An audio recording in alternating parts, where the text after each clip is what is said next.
Hello, this is Clarence Moye with Awards Daily here with Lenore Zann, who you may not recognize by her face, but definitely you will recognize her voice because she voices Rogue on X-Men 97, which is currently streaming on Disney Plus. One of my favorite recent shows, a huge surprise. Lenore, it's great to meet you. Thank you so much. It's great to be here, Sugar. Yeah, thank you. I was going to ask, could I get a hey, sugar? Yes, of course you can. Why not? um, so I want to start with a little bit of background on yourself because I don't know much about the art of voice acting. So, how did you figure out that this is something that you were really good at and that this is something that you wanted to do?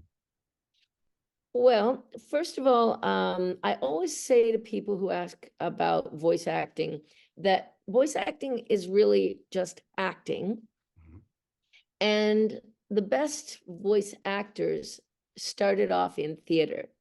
And I started off in theater at the age of 16. I became a professional uh, actor, and I did a lot of musicals. So I sing as well. So I was really good at pitching my voice and being able to place my voice in different registers.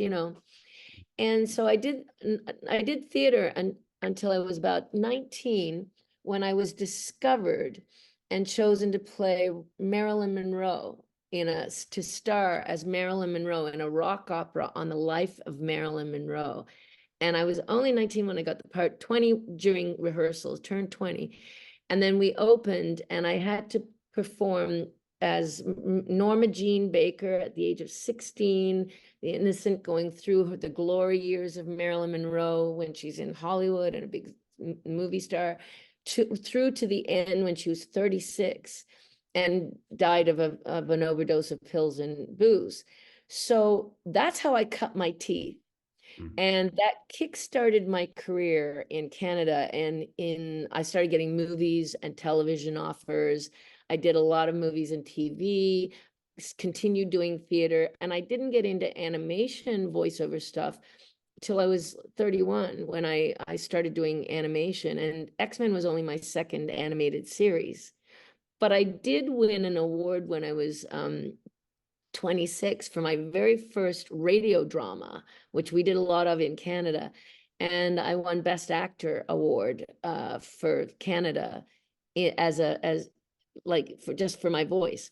Mhm. So it's interesting that now years later, here I am doing voice again, but I also do movies and television, and I've had a number of movies that are coming out or just released. So I'm well rounded that way. Yeah, absolutely. That's a tremendous resume there. Fantastic. Thank you. So now you're obviously voicing Rogue, and you voiced Rogue for the initial run, and now you're coming back for X-Men 97. And I have to comment on your pin. Of course, it's a fantastic pin that you're Thank wearing, you. representative of Rogue. I also have to ask, what's your friendship bracelet say? Oh, my friendship bracelets. Well, my fans keep bringing me friendship bracelets. Some of them say Rogue, some of them say Sugar. And this one that I just got recently says, I can't feel you. Oh, It actually says, that's I can't feel you. Isn't that sweet? that's very touching. I love that. I know, I know. So I wear them to honor my fans, the Uh, X-Men fans, the X-Men family.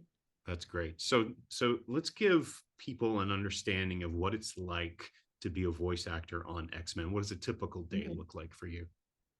Well, the new show isn't that much different from the old show in the sense that we get a script sometimes 3 days before we go into the studio, not usually much longer than that. And then you read the script, and as I've said in a lot of different mediums, every time I get a script for X-Men, both originally and this time, I can't put it down till I'm done. It's so exciting. And I can see it all in my head. And of course, I can hear all the people. But I never know what's going to happen next. And so it's been very, very exciting that way. And so then I let it sit with me, I ruminate on it, and then I just go in the studio and I let her rip. And this season, I've been able to let her rip quite a bit.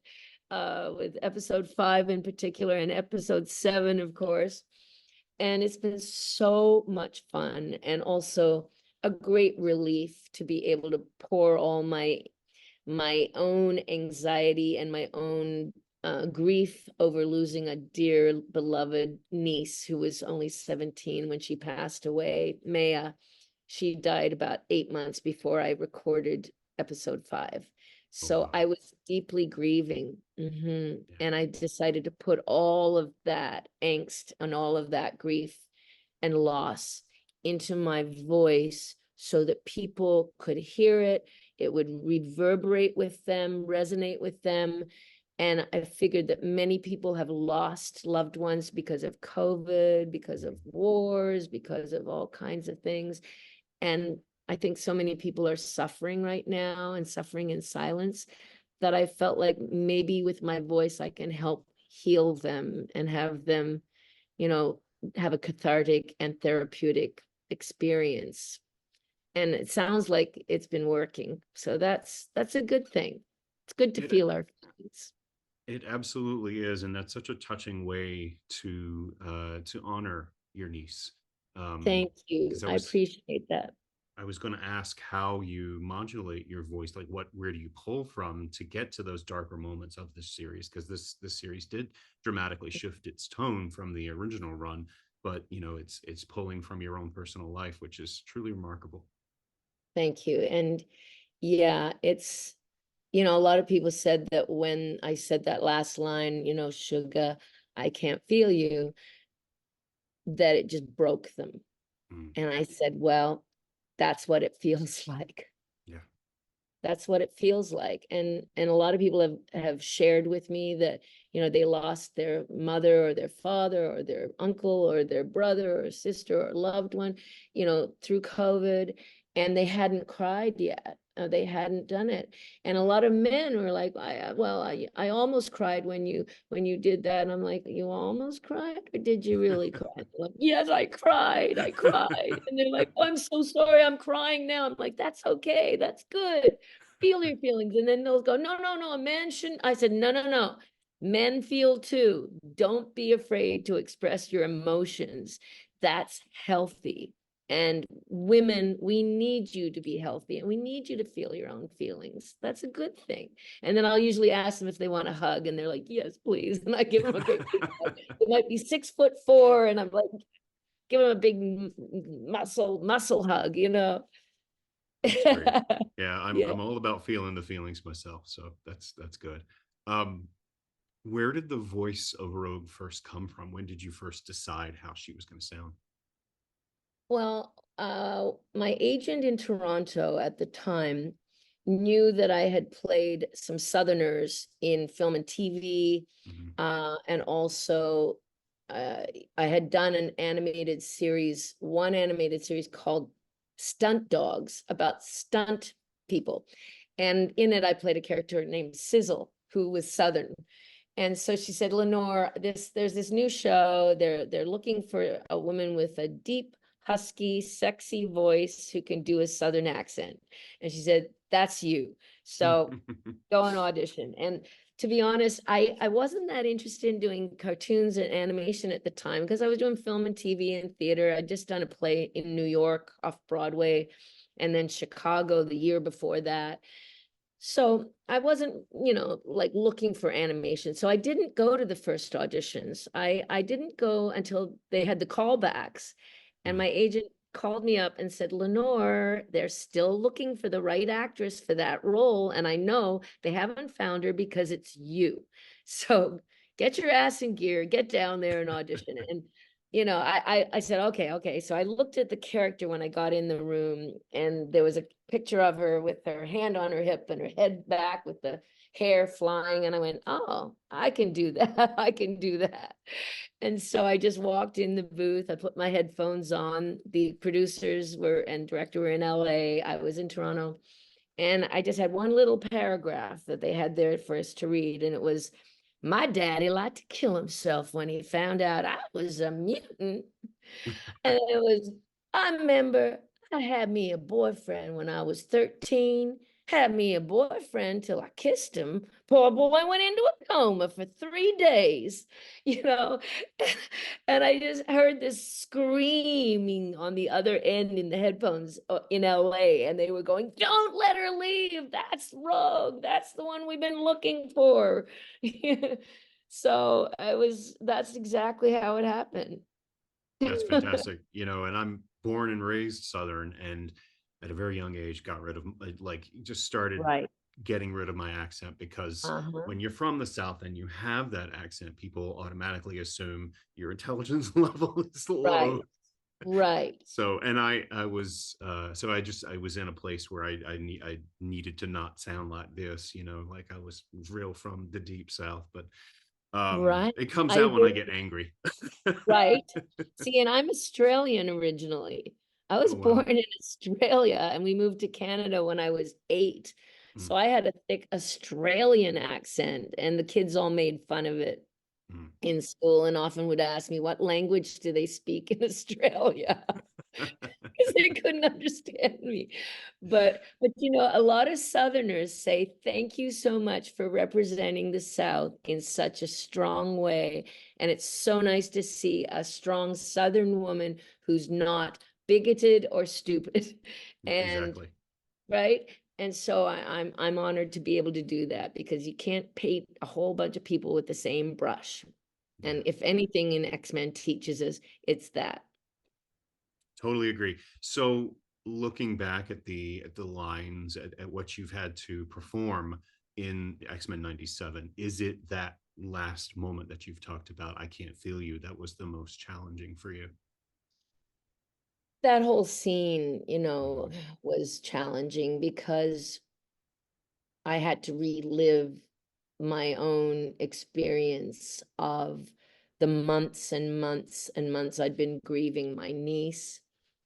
I oftentimes liken it to, it was like I had this old rusty faucet that was inside of my mind, and it had been turned off. I hadn't cried in a long time, and suddenly it was like it was on full blast and it wouldn't stop. Mm. And I just felt so empty, so gutted. And even being with my beautiful niece around her deathbed and seeing her lying there and touching her, but she wasn't there. That's what I used. And that is the way that I wanted to honor her, and also to help other people also hear it in my voice and hear the authenticity. So it wasn't easy, but it was needed. And it was very therapeutic for me as well to Yeah. be able to do that. And I love the way that you describe this as it is a performance, it is acting, it is just you're not seeing your face, but you're still giving a performance when you're recording the dialogue. And I love, Right. you know, pulling from personal experiences just the same way that a stage actor would do. So Yeah. it makes total sense that you talk about, And you know, the background comes from theater training. right. And the other thing too is, people oftentimes talk about, well, theater acting versus film or TV acting. I mean, it's all slightly different, but it comes from the same place. So Mhm. if you're a good actor, you're drawing from the same source. And so with voice, you just have to remember they can't see you. You can be raising your eyebrow or doing some crying thing with your face, but they can't see that. Right. So you have to just focus on just the one instrument, Hmm. which is the voice, and put it all in that so that people can hear it, and hopefully it will resonate. Conversely, when you're doing something on the stage, or if you're in you know, a film or television show, Mhm. do you have to then like modulate and say, oh no, I got to Yeah. be a little bit more expressive? Right, like on stage, you could put a film or television actor on stage, and they might not be very good because they don't have any presence. They don't have Right. any stage presence. They don't know how to move. They don't know how to stand. They don't know how to project. I mean, back when I was doing theater, we didn't have microphones. When I did the rock opera of Hey Maryland, I had a 2,000 seat auditorium, and I had to just sing to the back, Louise, sing. And remember the little old deaf lady in the back row. But when you're on film and TV, obviously you pull it back and you're Yeah. you're not as broad. So I love it all. I do it all and I love it all. So, it's a great way to express yourself. I feel the love coming from you. You definitely resonate with that. Last Thank question for you. So you shared the bracelets that fans have given you. Yes. What has that reaction meant to you? That this extraordinarily positive reaction to this season. Well, we missed it the first time around Mhm. because back in the 90s, of course, it was like we were acting in a vacuum. When you do theater, you immediately can feel the audience response. You can see Right. the audience. When you do film and television, you don't find out until the film comes out. Then you go to the screening and then you get to see people's reactions. But when we were doing voice back then, animation, we would record it usually together in a round circle with the microphones, and we would get to see each other and react to each other, make each other break up sometimes. We had a lot of fun. But then we would send it away by tape to Toronto, and then we never really heard anything. So we didn't, there was no social media and there was no emails even. So we didn't get to see what people were thinking about the show. Mhm. And we didn't know till 5 years ago the impact that it had had on people when we started being invited to go to Comic Cons. Mhm. And once we started going and hearing people's stories about how it was a safe place, it made them feel okay to be different. Um, that that many people had either been bullied or abused, or they were LGBTQ and were afraid to come out, or they didn't even realize they were, and then they realized, oh, it's okay, it's all right, everybody's accepted with the X-Men. So now to be able to connect with the fans both online and also in person and see the reaction in Mhm. real time has been a treat and a gift. And we are all, the original cast, we're all so grateful. And we're so grateful to the fans because without them, I don't think the show would have been brought back. Well, and even then, when it was announced, so many people were, approaching it with trepidation, thinking, "Are they going to mess up what I remember from the '90s?" And then to see that no, it's come through in such tender care that Yes. people were so excited and just waiting. I mean, waiting for every episode to drop every week, and just this emotional catharsis over things, tough things that are happening through the series. They just all loved it. I mean, I think it's been remarkable. It really has. And like I say, I mean, it's an honor to be part of something like this. Mhm. And not just once in your career, but to come back a second time 30 years later, it's amazing. Um, it's a team effort, I Mhm. mean, the art, the music, the pacing, the direction, the voice direction, Meredith Lane, all of it comes together with the acting. And it's a beautiful, beautiful thing to watch. And it's so great to see that it's having this effect on people. And all the stories, the individual stories that you hear from people, like one gentleman the other day told me when he was 6 and 7, he was watching it in the 90s with his brothers. He had 10 brothers and sisters, and every Saturday they were in a trailer park, in a trailer, and his parents were fruit pickers from Mexico here Mhm. in California. And they every morning, the 10 of them would sit there with blankets and whatever and watch this tiny little screen. And that was their favorite moment of the whole week. And I was like, oh my God, the image.